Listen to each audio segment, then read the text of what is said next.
Hola, hola, ¿cómo están? Sean todos bienvenidos a este nuevo programa. Hola Mati, ¿cómo estás? Hola Mariano, hola a todos a los que están ahí del otro lado, gracias por acompañarnos. Así como dice Mati, muchísimas gracias por acompañarnos en un programa más, que hace tiempo que no estamos haciendo esto, ¿no? Exactamente, hubo una semana que no salimos, pero acá continuamos. Exactamente, seguimos trabajando, no es que nos tomamos vacaciones.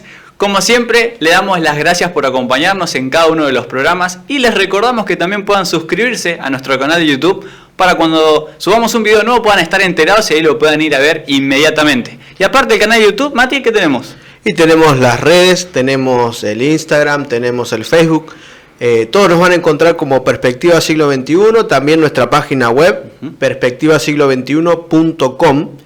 Y les pedimos que estén atentos porque se vienen unos materiales nuevos, Mariano. Exactamente, se van a venir unos materiales interesantes que estuvimos armando, así que ahí atentos a las redes, también a la página web, que ya muy pronto les vamos a informar qué es lo que son los materiales, lo vamos a mostrar, obviamente lo vamos a mostrar, ¿no? Exactamente, van a estar a su disposición, se los vamos a compartir. Tiene que ver un poquito también con el estilo de vida y también el estilo de vida cristiano y la salud.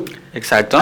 Nos estamos expandiendo y estamos dando mayor cantidad de contenido, que es lo que queremos, ¿no? Para, como siempre hablamos, Mariano, de la salud integral, la importancia de cuidar todas las aristas de la persona, diríamos. Exactamente. Así que, sin más preámbulos, vamos a adentrarnos en el tema de hoy. Como siempre decimos, Biblia en mano, algo para anotar y presten atención porque vamos a ir con el título de este programa, que es ¿persecución en la Biblia? ¿Puede haber persecución en la Biblia, Mati? Habla la Biblia de la persecución, hubo persecución, va a haber persecución. Creo que es un tema que nos tiene mucho en vilo, ¿no? Sí.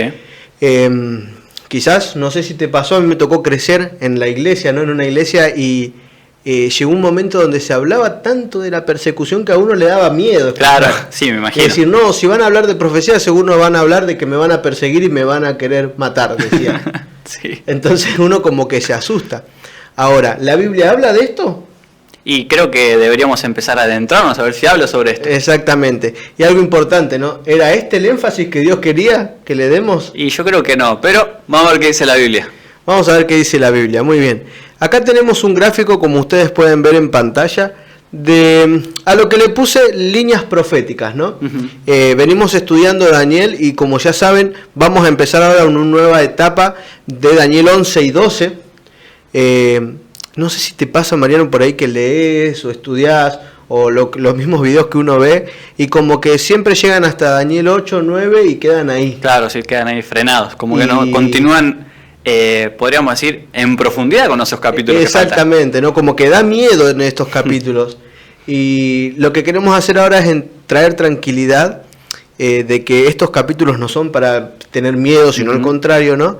Pero es importante tener algunos elementos en cuenta para poder estudiar y entender mejor esto. Exactamente. Lo primero que podemos ver es que hay varias líneas proféticas donde van desde Daniel 2 hasta Daniel 12. En la primera vemos la historia del mundo a través de una estatua que ya lo estudiamos. Sí.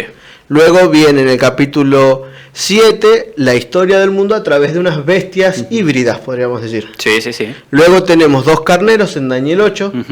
Luego tenemos el del capítulo 9, que no está puesto acá, pero que también se habla una profecía de 2300 días. Daniel 8 también lo habla. Y después tenemos la sección del capítulo 11 y 12, que va desde Medo-Persia en adelante. Exactamente. Entonces estas son las diferentes líneas proféticas. Y fíjense que el capítulo 12 termina con Cristo viniendo a la tierra. O sea, es esa parte donde ya todo lo que decía el capítulo, todo lo que decía el libro de Daniel se cumplió. Y ahora falta nomás que venga Cristo. La última parte. Ahora, Mariano, vos mirando, ¿no?, el cuadro. ¿En qué parte estamos viviendo nosotros? Y yo creo que ya estamos cerca de la última parte, ¿no? Estamos ahí en el último, entrando en el último capítulo ya. Quiere decir que estamos cerca de Daniel 12 ya, ¿no? Ya cerca de Daniel 12, yo creo que sí. Porque todo lo anterior se cumplió. Sí, sí, lo estuvimos viendo. Ahora entonces, si estamos viviendo en este periodo, ¿por qué no lo estudiamos? Es una muy buena pregunta. A veces el miedo es lo que utiliza también Satanás para que evadamos estos temas tan importantes. Pero quiero que leamos 2 pensamientos muy importantes del libro Testimonios para Ministros. ¿Los querés compartir, Mariano? Bien, Testimonios para Ministros en página 114 dice: cuando los libros de Daniel y Apocalipsis sean mejor comprendidos, los creyentes tendrán una experiencia religiosa totalmente diferente. Obtendrán tales vislumbres de las abiertas puertas del cielo que mente y corazón serán impresionados con la idea de que todas las cosas deben disponerse de tal manera que se alcance la felicidad que ha de ser la recompensa de los puros de corazón.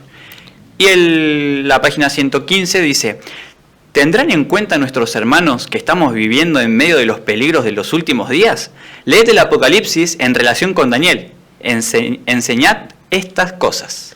Se nos recomienda que leamos Daniel, que leamos Apocalipsis, pero que fíjate que es algo interesante, ¿no? Porque nos tiene que traer la felicidad que ha de ser la recompensa de los puros de corazón. Exactamente. Entonces, ¿tenemos que estudiar Apocalipsis para poner fecha fuera de lugar? No. ¿Para interpretar cosas como a nosotros nos parece? No. ¿O tiene que en realidad servirnos para poder aprender más, saber qué es lo que Dios tiene para cada uno de nosotros y sobre todo traernos tranquilidad en estos momentos? Exactamente, sí, es tal cual. Fíjate que dice, ¿no? Estamos viviendo los peligros de los últimos días. Ya estamos ahí en las últimas, como se dice. Estamos en el tiempo de descuento, ¿no? Y a lo largo de Daniel, como podemos ver, acá pusimos un mapita para que ustedes puedan ver, para que se hagan una idea. Hemos estudiado las diferentes líneas proféticas, como recién hablábamos, y vimos que todos, generalmente estos reinos representados por bestias, por metales, peleaban por conquistar el mundo. Sí. Y eso se fue dando a lo largo de la historia, y en la parte, podríamos decir, del planiferio es la que está marcada. Esa es la zona quizás donde más pugna hay, y por donde el Imperio Medo-Persia, Babilónico, Grecia, Roma, fueron atacando y se atacaban entre ellos. Claro. Y obtenían el imperio hasta el momento de la parte del planeta que era conocida. Exactamente. Pero con Daniel 7, si te acordás, Mariano, ahora empezamos un nuevo plano. Ya no es solamente guerra entre el mundo, sino ahí empieza una guerra espiritual. Claro. Hay un poder que no le alcanza con hacer guerra a otros países, sino que le hace guerra al Dios Altísimo, ¿no? Y entre esos, podríamos decir, elementos de guerra, entre esas diferentes profecías, en Daniel encontramos profecías de tiempo. Sí. Encontramos las profecías de la historia, que se representa a través de diferentes elementos, pero también tenemos profecías de historia, de tiempo. Sí. Entonces, ¿cuáles son estas profecías? Y hoy vamos a estudiar una en particular. Esto es la base para lo que viene con respecto a Daniel 11, así que es importante. Entonces, ¿cuáles son las profecías, Mariano, que tenemos de tiempo en Daniel? Tenemos en Daniel 7:25, y serán entregados en su mano por un tiempo, tiempos y medio tiempo. Daniel 8:14, hasta 2300 tardes y mañanas, entonces el santuario será purificado. Daniel 9:24, 70 semanas están contadas para tu pueblo y tu santa ciudad. Daniel 12:11, desde el tiempo que se ha quitado el continuo hasta la abominación asoladora habrá 1290 días. Y Daniel 12:12, bienaventurado el que espere y llegue hasta 1335 días. Fíjate, tenemos un periodo de 2300 días, 70 semanas, tiempo, tiempos y medio tiempo. 1290 días, 1335 días. ¿Cuántos días? Son bastantes. ¿Cuántos días? Luego empezamos a sumar y empezamos a pensar. Lo que vamos a estudiar ahora está en Daniel 7:25. Daniel 8:14 y 9:24, ya con Rubén lo estuvimos estudiando. Nosotros ya dimos también algunas pautas que los invitamos a que vayan a ver los programas que están en nuestro canal de YouTube para que ustedes puedan repasar y ver, ¿no? Daniel 12, 11 y 12 es lo que vamos a ir dentro de poco a llegar. Pero entonces, serán entregados en su mano por un tiempo, tiempos y medio tiempo. Y si bien seguro hay cosas que ya dijimos, hay algunas que vamos a recalcar para el beneficio de todos, podemos decir, ¿no? Por empezar, un elemento básico en la profecía. Si son 1290 días, ¿quiere decir que son 1290 días literales? No. No. Vamos a ver qué dice la Biblia sobre este tema. Bien, uno de los primeros elementos básicos que vamos a ver es este del principio día por año. Y lo podemos encontrar en Ezequiel 4:6 que dice: cumplidos estos, Te acostarás sobre tu lado derecho por segunda vez y llevarás la maldad de la casa de Judá 40 días. Día por año te lo he dado. Y el Números 14:32 dice, conforme al número de los días, de los 40 días que reconociste la tierra, llevaréis vuestras iniquidades 40 años, un año por cada día, y conoceréis mi castigo. Entonces podríamos decir que proféticamente, cuando se habla de días, se habla de años. Tal cual. Y por ejemplo, si habla de 70 semanas, serían 490 años. Exactamente, porque 70 semanas tienes 7 días. Exactamente. 7 por 70, 490, y eso si lo pasamos de día por año... Si lo multiplicamos por la tangente, claro, no, ya es mucho, el ¿no? Coseno del... No. Tendríamos que haber tenido la calculadora para eso, ¿no? Capaz que tenía que haber dicho algo para anotar la Biblia y una calculadora hoy. Exactamente, pero no vamos a ir tan profundo. Exactamente. Día por año, punto. Exacto. Es lo que importa. Entonces, como bien hablaba Mariano hoy, si son 70 semanas, son 490 días, porque cada semana tiene 7 días. Ahora, si hablamos por tiempos y medio tiempo, es lo que vamos a estudiar en este momento. Y la profecía se encuentra en Daniel 7, del 23 al 25, Mariano. Dice así, dijo así, la cuarta bestia será un cuarto reino en la tierra, el cual será diferente de todos los otros reinos, y a toda la tierra devorará, trillará y despedazará. Y los 10 cuernos significan que de aquel reino se levantarán 10 reyes, y tras ellos se levantará otro, el cual será diferente de los primeros, y a 3 reyes derribará. Y hablará palabras contra el Altísimo, y a los santos del Altísimo quebrantará, y pensará en cambiar los tiempos y la ley. Serán entregados en su mano hasta tiempo, y tiempos, y medio tiempo. Muy bien, y esto es algo que también ya estudiamos un poquito, y hay cosas que vamos a dar por sentada, por eso te pedimos que si hay algo que no entendés, o nos escribas, sí, ¿no? A los diferentes medios de contacto, a nuestro WhatsApp o a nuestro correo, y si inclusive hay algo que todavía no entendiste, te invitamos a que veas los programas anteriores para que puedas en profundidad conocer lo que estamos hablando ahora. Entonces, fíjense, la cuarta bestia... Estamos en el periodo de la cuarta bestia, que ya vimos que era un reino, pero que este reino era diferente a todos los demás. Sí. Vamos a destacar algunas cualidades de esto. Su fiereza es diferente a todas. Sí. Fíjense que de esta cabeza había 10 cuernos, y de que de estos 10 cuernos, que son 10 reyes, sí. 3 va a derribar y se va a levantar un cuerno diferente a todos. Es un reino. ¿Cuál es la particularidad de este reino que no tienen los diferentes y anteriores? Que en este dice que va a hablar palabras contra el Altísimo. ¿Quién es el Altísimo? Dios. Dios. O sea que va a hablar palabras contra Dios. Y a los santos del Altísimo quebrantará. ¿Quiénes son los santos del Altísimo? El pueblo de Dios. Exactamente. Recordemos que algo santo es algo apartado para Dios. Claro. Quiere decir que los santos del Altísimo son todas aquellas personas que quieren hacer la voluntad de Dios a pesar del mundo en el que estamos viviendo. Así es, entonces los santos del Altísimo somos vos, Mariano, soy yo y los que nos están viendo, ¿no? Sí. Y sobre todo dice, pensará cambiar los tiempos, la ley, y serán entregados en su mano, y ahí viene la frase de tiempos y medio tiempo. O sea que por tiempos y medio tiempo, este pueblo va a tener va a tener la potestad de hacer lo que quiera, ¿no? Entonces, un tiempo, cuando uno va a estudiar en el idioma original, hace referencia a un año. Claro. ¿No? Sí. Entonces, un año es un tiempo. Sí. El tiempos habla de 2. Claro. ¿No? Entonces, un año, 2 años y medio año. Claro. Esto hace un total de 3 años y medio. Si ustedes hacen 3 años y medio por 365 días, ¿cuántos días nos da? 1260.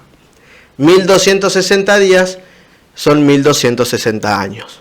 No le vamos a pedir, si ustedes quieren poder corroborar y hacerlo. Saquen la cuenta. Saquen la cuenta con el celular ahí. Pero tiempos y medio tiempo es igual a 1260 días. Y según el principio de día por año, entonces... 1260 años. Muy bien. Esta profecía no solamente aparece acá, en Daniel, Exacto. sino que hay en otros lugares que aparece, que si no es Daniel, ¿qué otro lugar va a ser? Apocalipsis. Exactamente. En este caso también aparece en Apocalipsis 11, del 1 a 11, 2 y 3, 42 meses y 1260 días. En Apocalipsis 12, 6 y 14, tiempo, tiempos y medio tiempo. Y en Apocalipsis 13, 5 al 6, 42 meses. Todos equivalen a 1260 años. Estamos hablando de un periodo de 42 meses, 1260 días, 1260 años. Entonces, ya sabemos que este tiempo, tiempos y medio tiempo, que parece un trabalengua, Sí. Es un periodo de 1260 años. Bien.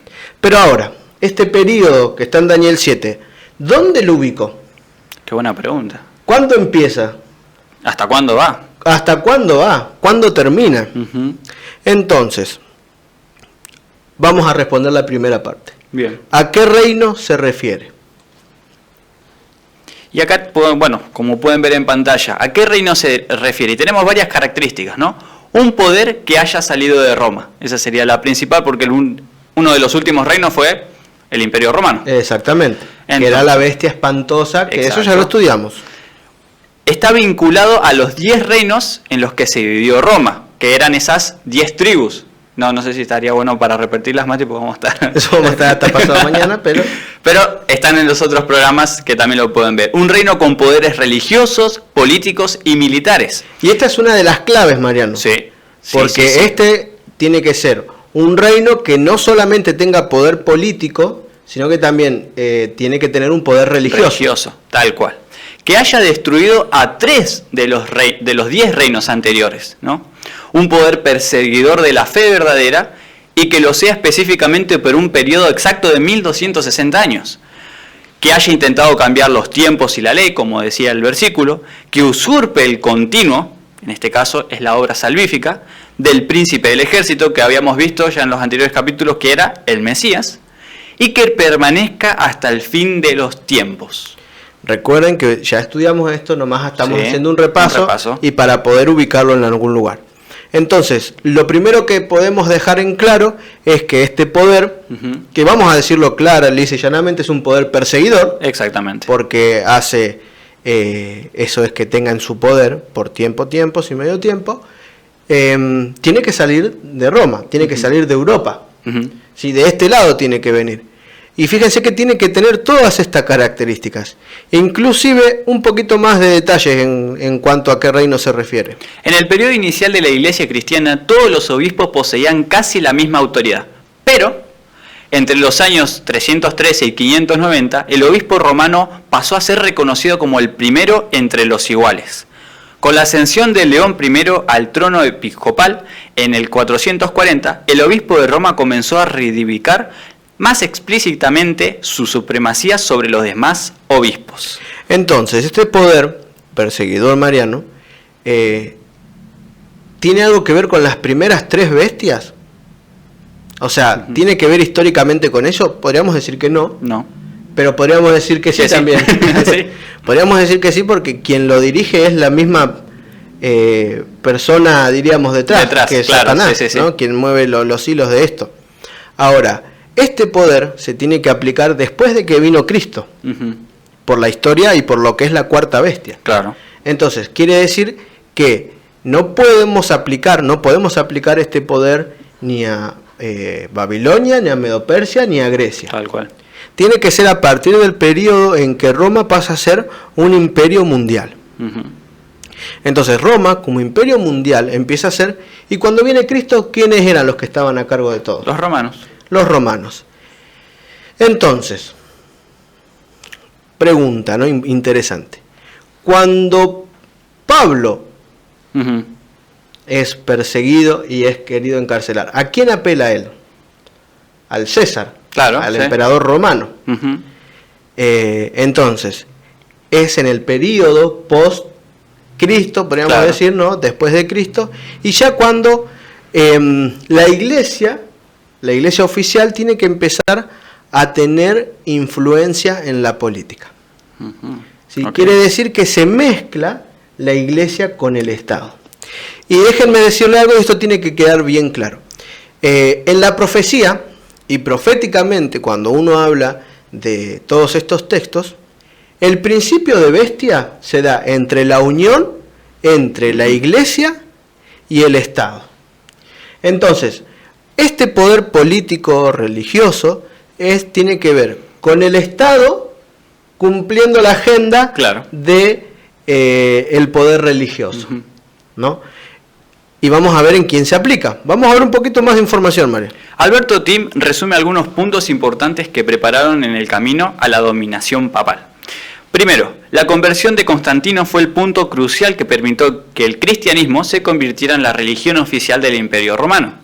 Segundo, la ciudad de Dios, de Agustín, proveyó el ideal filosófico que inspiró al papado a construir un poder temporal para conquistar el mundo.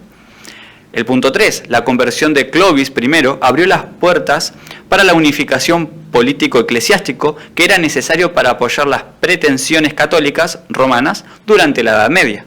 Y el cuarto punto, la guerra de Clovis y la victoria final sobre los visigodos arrianos en el año 508 representan un paso extremadamente importante en proveer un ejército efectivo para la Iglesia Católica Romana para castigar los así llamados herejes. Exactamente. Entonces, ¿cuándo va a empezar esto? Tiene que ser ubicado durante el reinado del Cuerno Pequeño, quiere decir después del 500. Claro.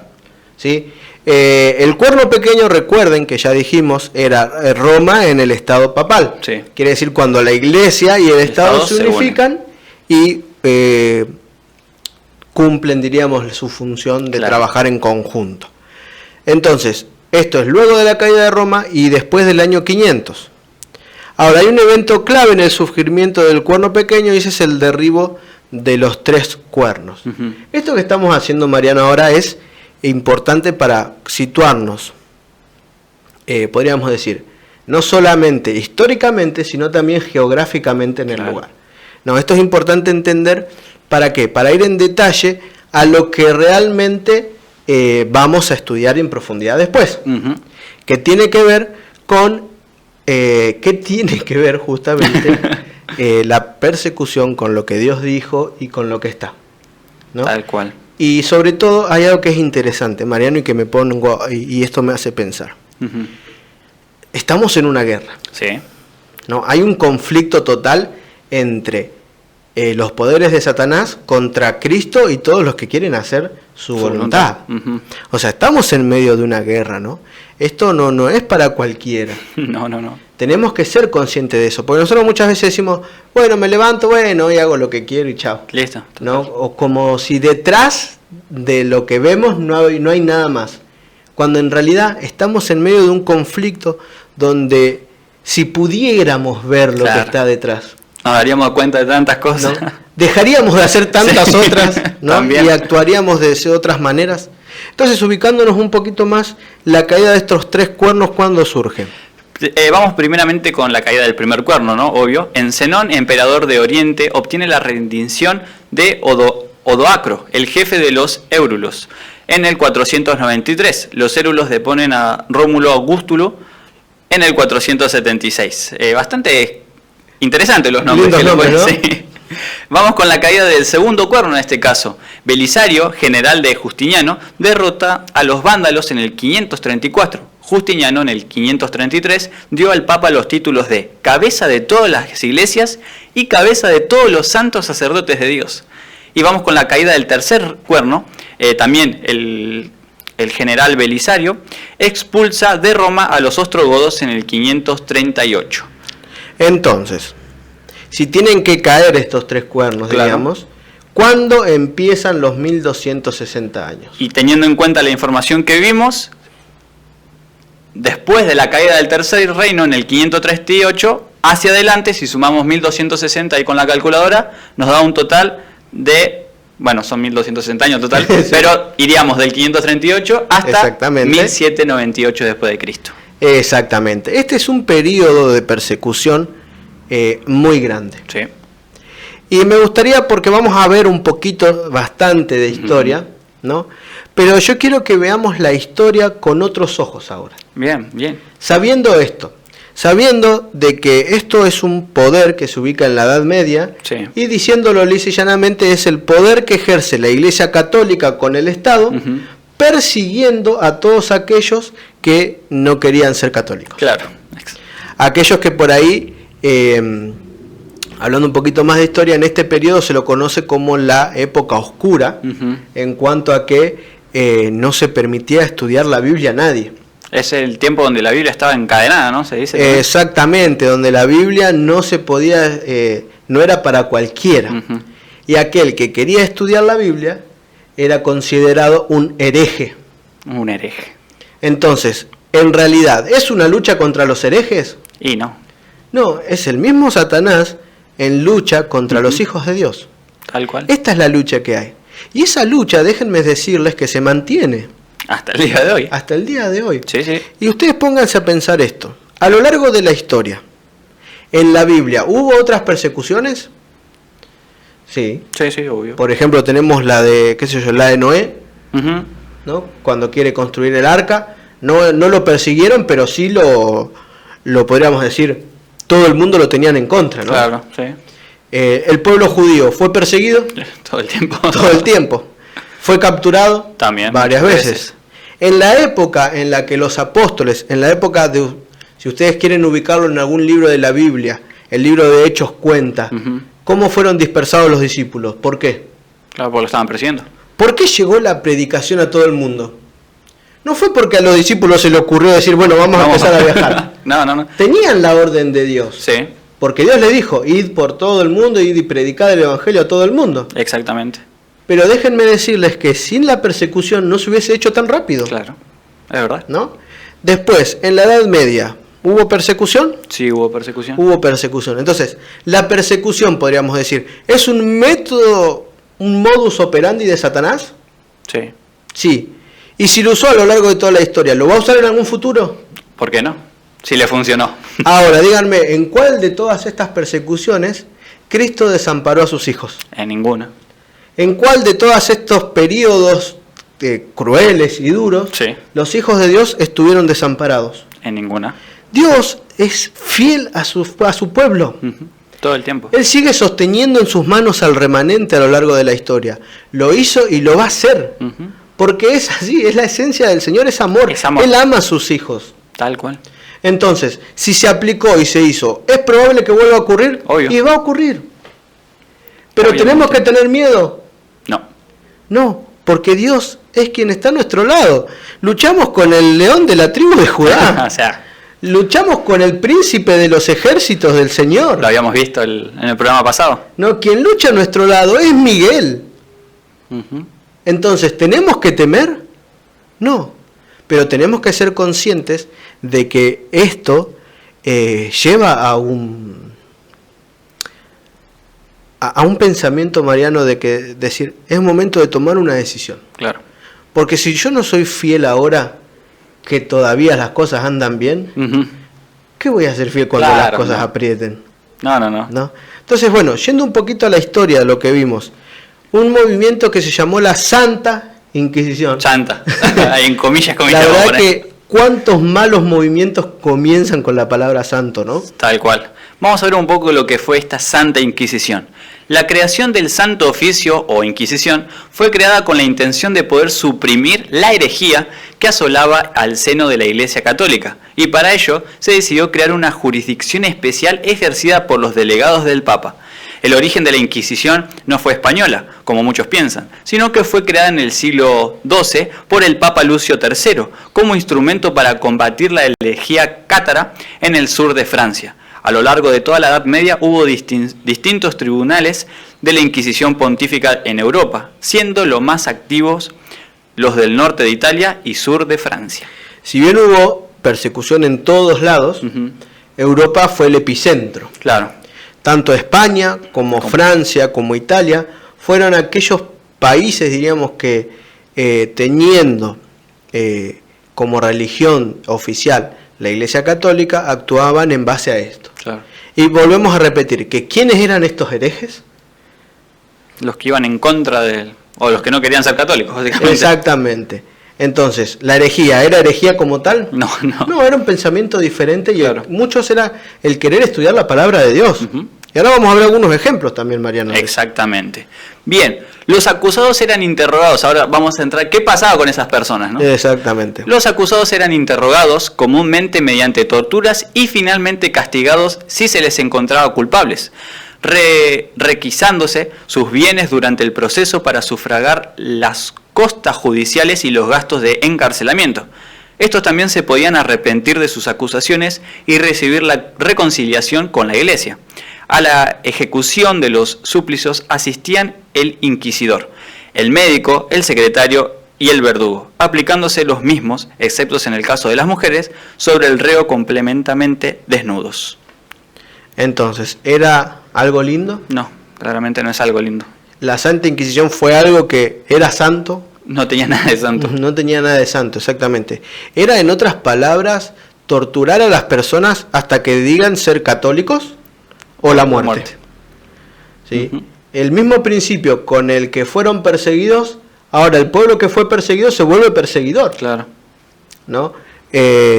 La Iglesia Católica empezando a hacer, ¿no? Porque la Iglesia Católica es la Iglesia universal, Ujú, que sí. empezó con los apóstoles y los padres de la Iglesia, que fueron perseguidos por el Imperio Romano, ¿no? Sí.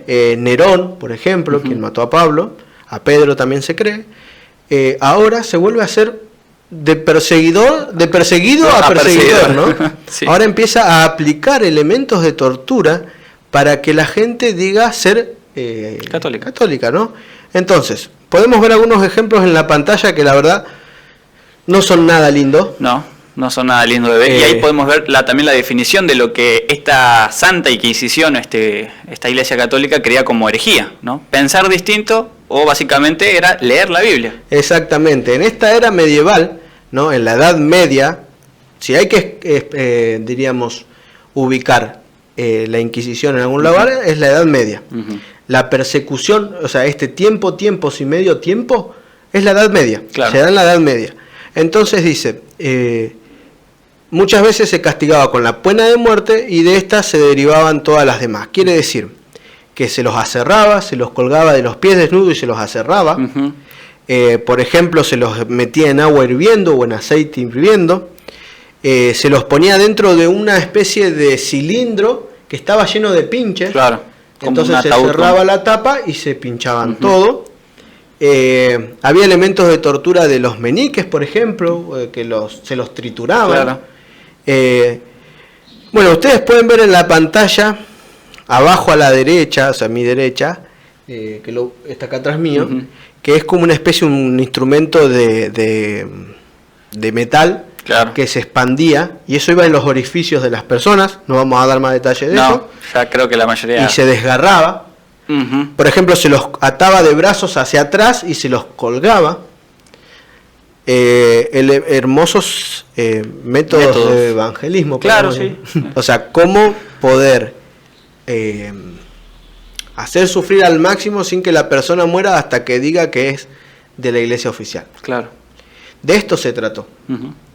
No tiene nada de santo, no tiene nada de divino Claro. y sobre todo no tiene nada que ver con dioses. No, claramente no. Dios no le va a pedir a sus hijos que hagan esto a sus otros hijos.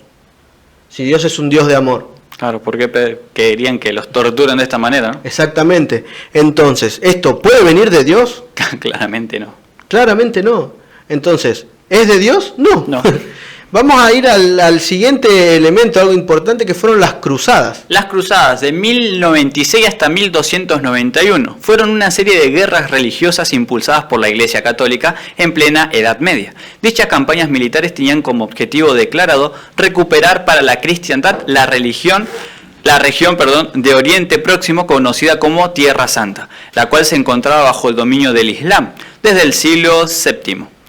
En muchos casos, estas cruzadas fueron causa de persecución contra judíos, cristianos ortodoxos, griegos y rusos. Los participantes de las cruzadas, conocidos como cruzados, tomaban votos religiosos de manera temporal y se les concedía indulgencia por sus pecados. Estaban medios cruzados, podríamos decir. La cabeza Sí, también. estaban cruzados.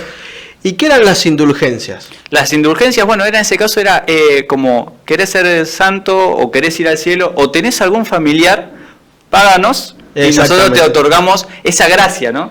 Sí. Nosotros te damos el asiento VIP, claro, del cielo. Y si tengo algún familiar que estaba pasando por el purgatorio, como se creía, con una cantidad considerable una módica suma, que no era tan módica. No era tan módica, podías recuperar ese familiar perdido. En pocas palabras, era pagar por la salvación. Tal cual. A eso se lo reconocía como una indulgencia. Entonces, de estas cruzadas es el periodo donde ellos quieren, bajo el lema Dios así lo quiere, claro, ¿no? Es voluntad de Dios, deciden ir a la guerra al lugar de Tierra Santa, lo que hoy es Israel, donde se encontraba el templo, el segundo templo, claro, que hoy se encuentra en la mezquita de la Roca, que es del Islam, ¿no? Y ellos querían recuperar eso para el cristianismo, decían. Claro. A recuperar las tierras para la cristiandad. Y en este periodo, por ejemplo, se levantaron unos caballeros que quizás los escuchaste o lo viste en películas, los templarios. Sí. Otros eran los... que se me fue el nombre ahora. Pero hubo varios grupos que se levantaban específicamente para luchar contra estos herejes. Claro, sí. ¿No? Querer ir a la guerra sin que nadie le haya pedido ir a la guerra. Claro. Para recuperar algo que nadie les pidió que recuperen. Exactamente. Y de paso moría mucha gente. Murió muchísima gente en este periodo. La verdad es un periodo muy oscuro de la historia, porque a través de diferentes elementos, a través de diferentes, podríamos decir, cruzadas, claro, a través de diferentes guerras, mataron a muchísima gente en el nombre de Dios, sin ser el nombre de Dios. Mucha gente perdió la vida.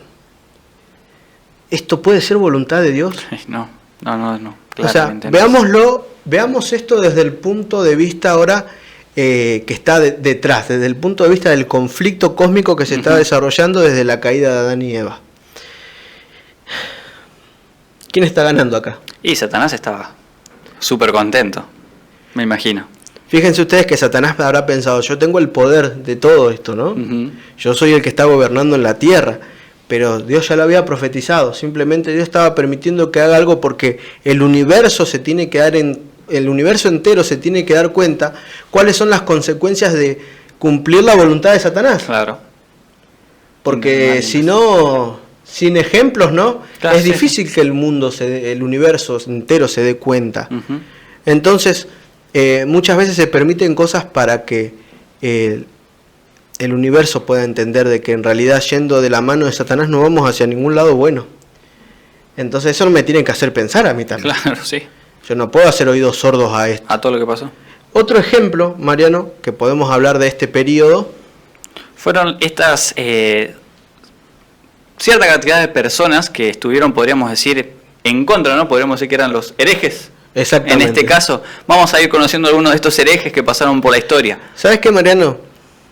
Yo tengo algo que, o sea, me parece que personalmente podríamos decir, en realidad un hereje es lo que nosotros bíblicamente lo consideraríamos como un mártir. Claro, sí, ¿no? Es verdad. Lo que ellos dicen hereje, sinónimo nuestro es mártir, ¿no? Personas que dieron la vida por la palabra de Dios. Exactamente. Vamos con el primero, Pedro Baldo, de 1140 podría ser hasta el 1205-1207, un rico comerciante que cambió su fortuna por una vida de servicio y difusión de la palabra de Dios en la lengua del pueblo. Dio origen al movimiento de los pobres de León, o los valdenses también conocidos, y en 1181 se lanza contra ellos una excomunión. En 1184 se lo condena explícitamente en el Concilio de Verona. Bajo el nombre de la herejía, lo acusan a este Pedro Baldo de ser un hereje, y en el Concilio de Verona como que le dan la sentencia de muerte a nivel mundial, diríamos. Claro. Donde lo encuentren, lo matan. Entonces, este movimiento de los valdenses empieza a huir hacia las cuevas. Claro, sí, vivían en las cuevas. Fue el refugio de los mártires mucho tiempo, sí, Mariano. Es verdad. Fíjense qué pasaba también en el periodo de Jerusalén, cuando fue, que fue en el 76, que fue donde se prendió fuego el templo, donde se persiguió a Israel, ellos también huyeron a las cuevas. ¿Cuántas veces las cuevas abrigaron a los hijos de Dios? Sí, muchísimas veces. ¿Y no será que en el futuro pasará lo mismo? Sí, podría ser. ¿No? Tranquilamente. Mira, hay algo que acá hacían ellos que eran normalmente vendedores ambulantes que vendían diferentes cosas, ¿no? Claro. Algunos vendían inclusive hasta cadenitas, perlas, ¿no? Le decían. Entonces cuando le ofrecían alguna perla y les decía, les gustaría conocer una perla de gran precio, una perla que tiene más valor que cualquier cosa, ellos sacaban del pecho un rollito colgado de un fragmento de la Biblia y lo vendían, o inclusive hasta a veces regalaban eso. Claro. Y ellos se mantenían de esa manera. Su mayor pecado fue predicar acerca del Dios vivo. Exactamente. Entonces, ¿Dios puede dirigir este movimiento de persecución? Obvio que puede dirigirlo.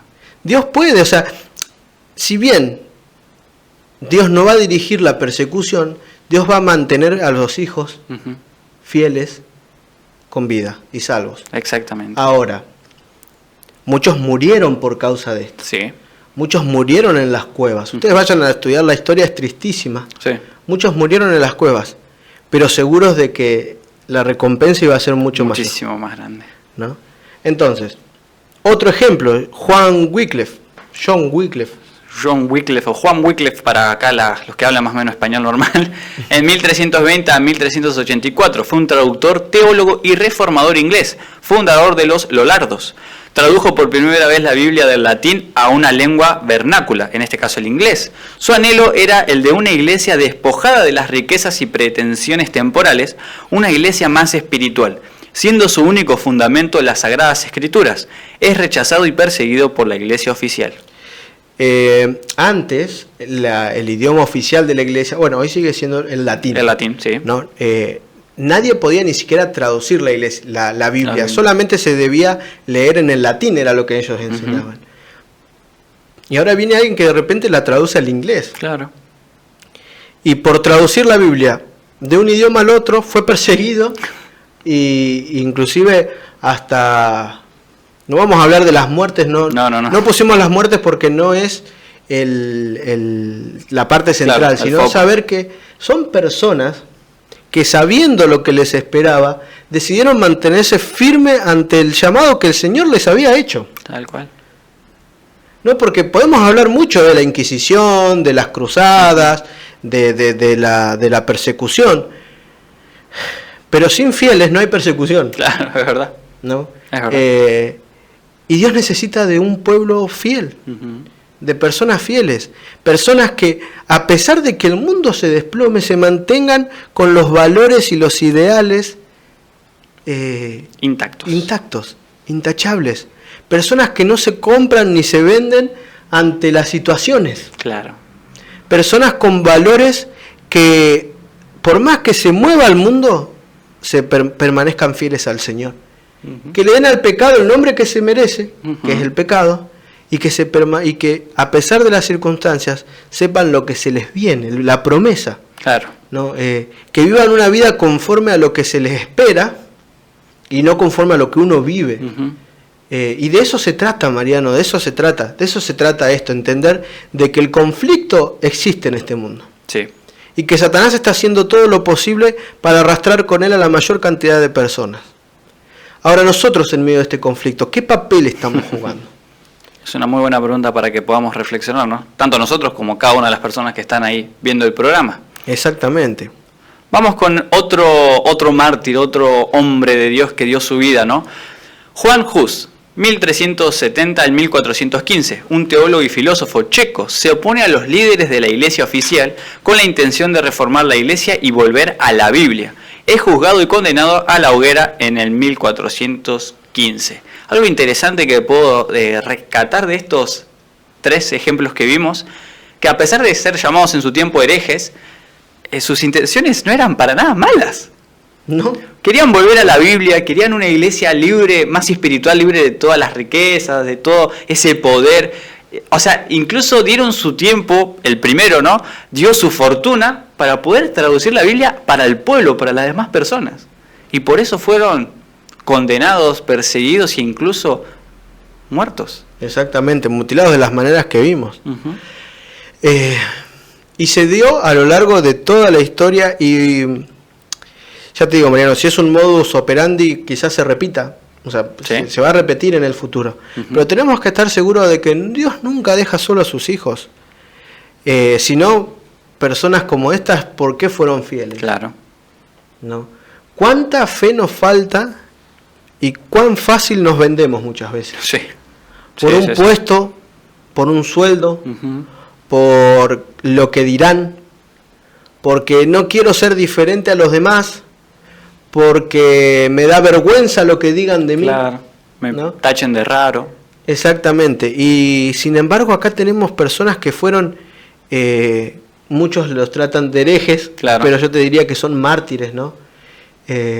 Y muchos sufrieron muertes horribles, uh-huh, ¿no? Pero estaban seguros de que su recompensa iba a ser mucho mayor. Ahora este periodo, dijimos que empezaba en el 538, sí, y iba hasta el 1798. ¿Qué es lo que sucede en el 1798? Tenemos que en el 1798 se declaró la República Romana, se legalizaron el matrimonio civil y el divorcio, se cerraron los monasterios, y se confiscaron las propiedades de las iglesias. En París fue arrestado el representante pontificio. Las tropas francesas entraron en Roma el 15 de febrero de 1798 y el Papa fue apresado la noche del 20 de febrero, recluido en un convento de Siena y luego trasladado a un monasterio cartujo a las afueras de Florencia. Muere en Valence-sur-Rhône, ¿sería eso? Uh-huh. Francia, del 29 de agosto de 1799. ¿Y este Papa quién sería? El Papa Pío VI. Exactamente.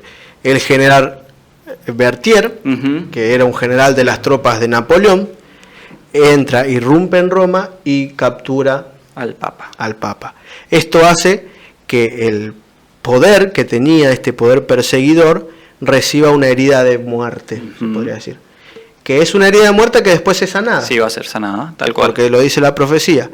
Ahora, podríamos decir que si nosotros unimos esta profecía a la luz de la profecía de los 2300 días que ya estudiamos, claro, va en un periodo, diríamos, del 538 hasta 1798. Estamos hablando de 46 años antes que termine la profecía de los 2300 días. Tal cual. Acuérdense que ¿qué es lo que pasa al final de los 2300 años?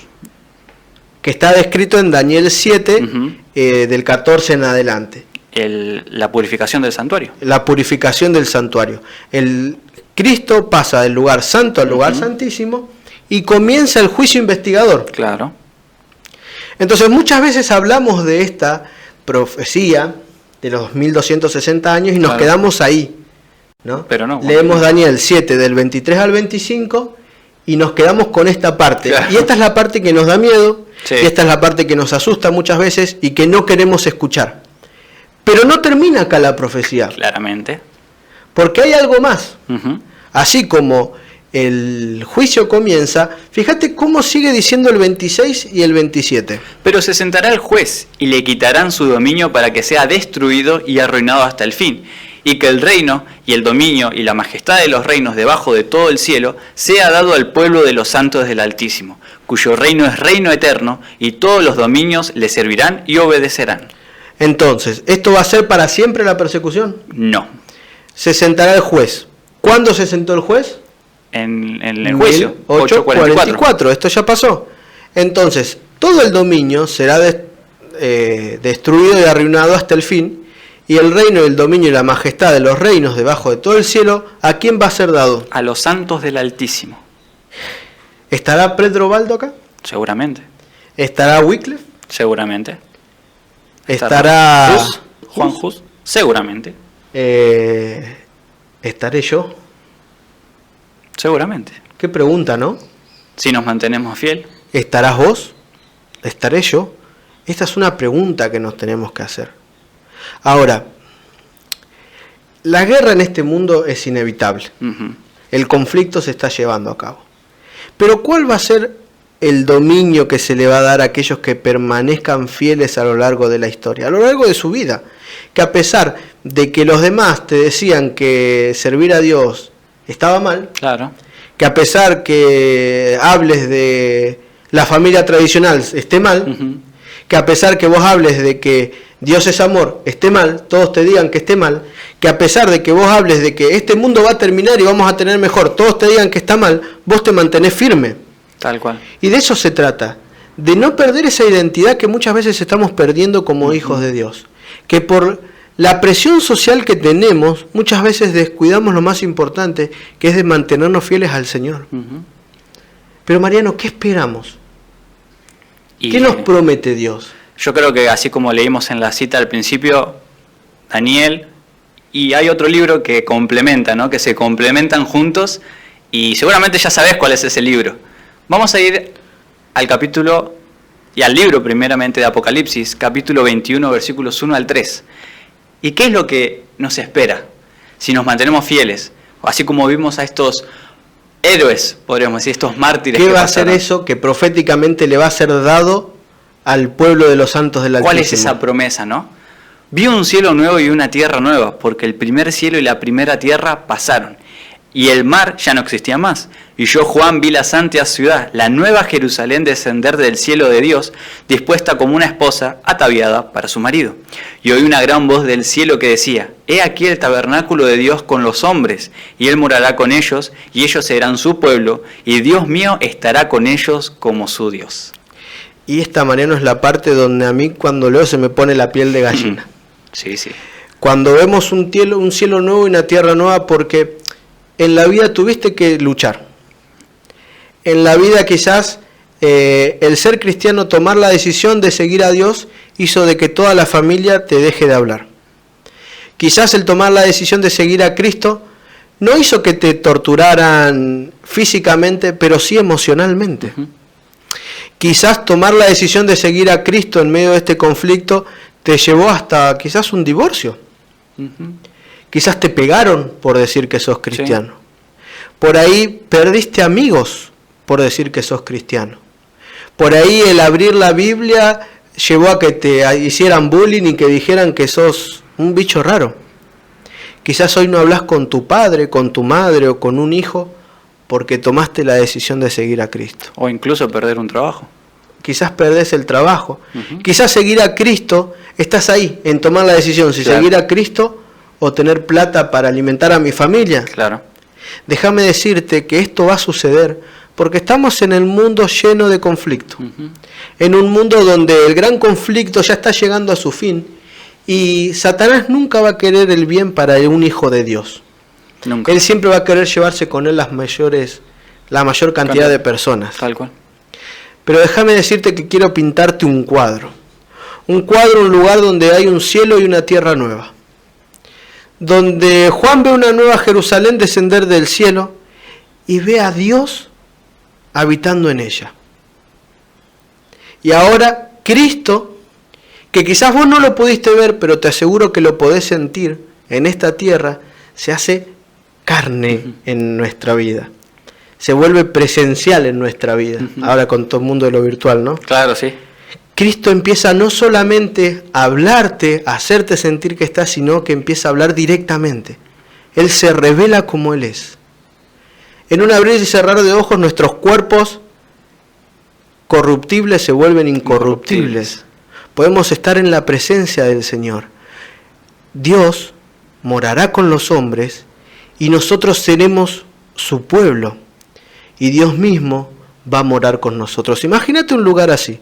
Y vamos a leer algunos versículos de descripción. Un lugar donde Dios habite con nosotros. Donde Dios esté al lado nuestro. Donde ya el abrazo no solamente va a venir de papá o de mamá, sino que va a venir de Cristo mismo. Qué lindo. ¿Y qué otra cosa va a pasar? Algo que quiero recalcar antes de leer este versículo. Todas las cosas que mencionaste, Mati. Por tomar la decisión de ser cristianos.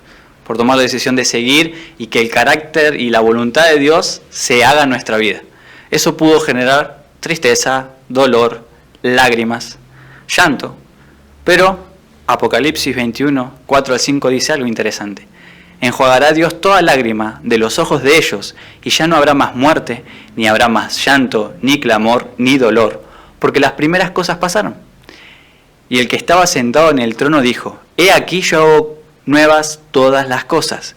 Y me dijo, escribe, porque estas palabras son fieles y verdaderas. Y vas a llegar un día, cuando Cristo vuelva, y vas a venir con un bagaje de sentimientos, una lista de culpas.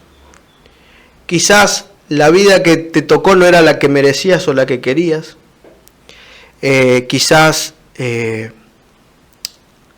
las malas intenciones de los mayores corrompieron tu infancia. Quizás tuviste que madurar antes de lo pensado porque te tuviste que hacer cargo de una familia que no te tocaba a vos, no era tu... Teniendo que cumplir el rol de hijo o hija, tuviste que empezar a cumplir un rol de padre o madre que no te correspondía y no te dejó disfrutar de una infancia. Quizás mientras los chicos disfrutaban en las plazas, vos tenías que ir a trabajar porque no había manera de comer, sino. Y todo eso seguro que trae una mochila muy pesada. Y todos caminamos en la vida con esa mochila pesada que nos cuesta avanzar, que nos cuesta hasta levantar el pie. Pero va a llegar un momento cuando vos vengas con todo tu peso encima, con toda esta historia, este bagaje de cosas, y Dios se va a acercar hacia vos. Y vos quizás estés llorando en ese momento, cayendo una lágrima por tu mejilla, y Dios la seque. Y esa sea la última lágrima que derrames, porque Dios va a enjugar toda lágrima. Dios te va a secar esa última lágrima. Ya no va a haber más recuerdos del dolor. Todo aquello que te hizo mal no va a existir más. Cristo te va a dar una vida nueva, porque Él hace nueva todas las cosas. No solo va a haber una tierra nueva, sino va a haber una vida, donde ya no vas a luchar con ninguna enfermedad, donde no vas a luchar con el recuerdo de un padre o un mal padrastro o madrastra, donde ya no vas a luchar con quizás el dolor de haber perdido a algún familiar, porque Cristo puede hacer nuevas todas las cosas. Cristo nos está preparando un lugar especial. Y sigue diciendo otro versículo en la descripción.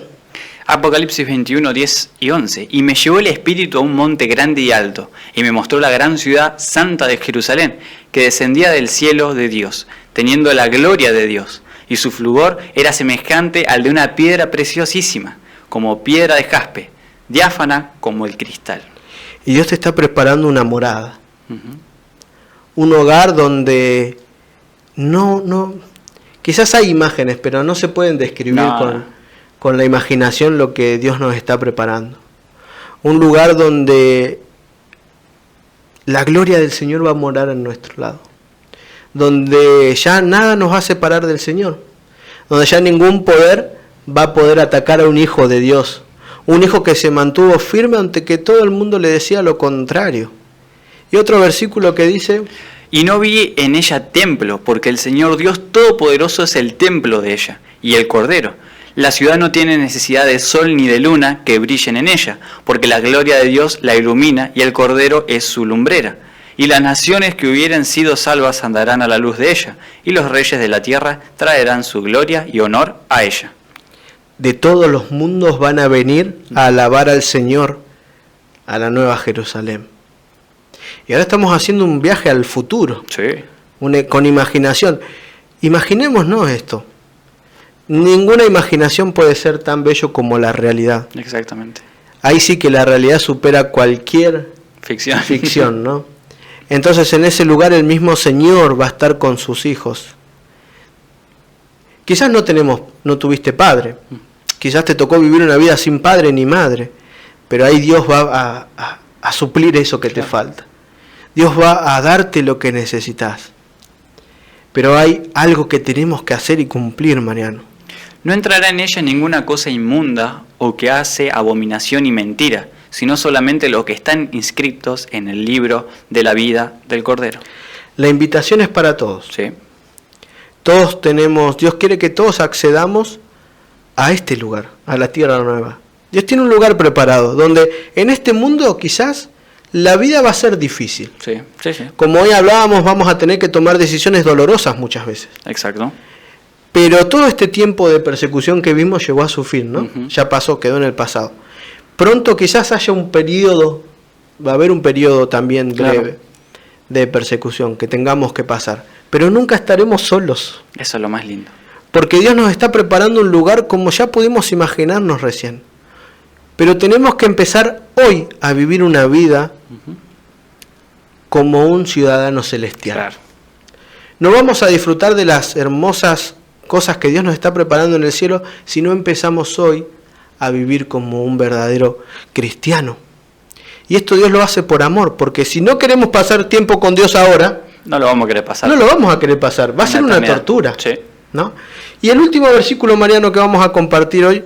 Apocalipsis 22, 6 al 7. Y me dijo, estas palabras son fieles y verdaderas, y el Señor, el Dios de los espíritus de los profetas, ha enviado su ángel para mostrar a sus siervos las cosas que deben suceder pronto. He aquí vengo pronto. Bienaventurado el que guarda las palabras de la profecía de este libro. ¿Cuándo van a ocurrir estas cosas? Pronto. Pronto. Van a suceder pronto, y he aquí vengo pronto. Pronto. Cristo pronto va a venir. Sí. Todo esto que está pasando se está cumpliendo. Hay cosas que ya se cumplieron en el pasado, cosas que se están cumpliendo en el presente y cosas que se van a cumplir en un futuro muy breve. Ahora, ¿qué vamos a hacer con esto que estamos conociendo? ¿Qué vamos a hacer con esta verdad? ¿Cómo nos podemos callar esta maravillosa esperanza? ¿Cómo podemos, a pesar de que las circunstancias son difíciles, no permanecer del lado del Señor? Esto es solo para valientes, Mariano. Tal cual. Es solo para personas que decidan seguir a Cristo y, como dice en Apocalipsis, seguir al Cordero por donde quiera que va. Tenemos que tomar una decisión. ¿Estamos dispuestos a seguir a Cristo a donde Él nos mande? ¿Estamos dispuestos a tomar la decisión de obedecer y ser fieles aunque esto vaya en contra de todo lo que digan los demás? ¿Estamos dispuestos a obedecer a Dios hasta las últimas consecuencias? Déjame decirte que solo hay dos caminos: o la vida eterna o la muerte eterna. Vimos un pequeño fragmento de lo que es la vida eterna, y la muerte eterna es dejar de existir. ¿Vas a perderte de una eternidad junto al Señor? Muy buena pregunta para que podamos reflexionar aquí en nuestras casas. Y lamentablemente se nos terminó el tiempo. Hasta acá el programa de hoy. Pero no te puedes perder el programa del día de mañana a cargo del licenciado Rubén App. Así que estate muy atento. No te olvides, si todavía no te suscribiste al canal, suscríbete, activa la campanita para recibir las notificaciones. Y nos vamos a estar viendo en el próximo programa, ¿no, Mati? Así es. Así hasta que la próxima. Muchísimas gracias a todos y espero que Dios los bendiga. De parte de Perspectiva Siglo XXI les mandamos un gran abrazo.